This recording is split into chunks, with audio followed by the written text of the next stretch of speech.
অনেকদিন পর গাড়ি এটা চালাইলাম। খুব ইচ্ছা ছিল এই গাড়িগুলো চালানোর, কিন্তু শিখলাম যে একটা বড় গাড়ি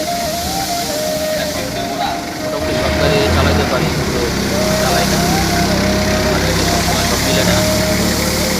এটা হচ্ছে আমাদের ফ্যাক্টরির গাড়ি, ফরক্লিফ দিয়ে এই গাড়ি লোড হইতেছে আমার। দেখতে পারবো এই গাড়ি করতে গেলে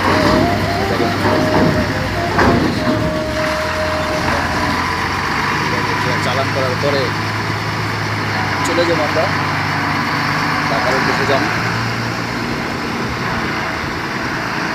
ঢাকার উদ্দেশ্যে চালানটা দরকার করে আমরা চলে যাবো।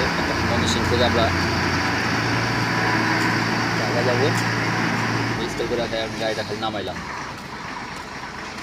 এখন গাড়িটা চেক করবো, চেক করে চাকা চুকা চেক করে গাড়ি গ্লাস ট্লাস মুইছা কিছুক্ষণের মধ্যে আমরা রওনা দিয়ে দেবো।